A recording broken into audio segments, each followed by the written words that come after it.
दुरुस्ती झालेली नाही। आणि आणखी एक बातमी खड्ड्यांची। ठाणे शहरात दरवर्षी पावसाळ्यात खड्ड्यांचं साम्राज्य पाहायला मिळतं आणि त्या खड्डेमय रस्त्यांचा त्रास हा प्रवाशांना सहन करावा लागतो। ठाणे महापालिका प्रशासनाचं लक्ष त्या खड्ड्यांकडे वेधण्यासाठी ठाण्यात संगम डोंगरे या सामाजिक कार्यकर्त्याकडून अनोखं आंदोलन करण्यात आलं। डोंगऱ्यांनी रस्त्यावर पडलेल्या खड्ड्यांची पूजा करून प्रशासनाचं त्या खड्ड्यांकडे लक्ष वेधण्याचा प्रयत्न केला। मोठ्या खड्ड्यांची माहिती देणाऱ्या व्यक्तीला त्यांनी 2100 रुपयांचं पारितोषिक जाहीर केलं।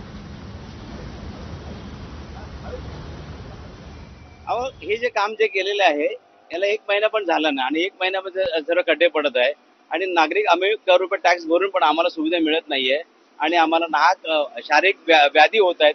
हे आता तर चुकीचं आहे आणि निंदनीय आहे। माननीय आयुक्त साहेबांनी लक्ष द्यावं आणि ठाणेकरांना खड्डेमुक्त करावे। आणि आम्ही तुमच्या माध्यमातून एक सांगतो की आम्ही लाडके खड्डा जी आहे जी एक म्हणजे काय म्हणतात त्याला एक मालिका सुरू केलेली आहे। तर मोठे लाडके खड्डे आमच्याकडे येतील तर त्यांना आम्ही 2100 रुपये त्यांना बक्षीस दिले जाईल।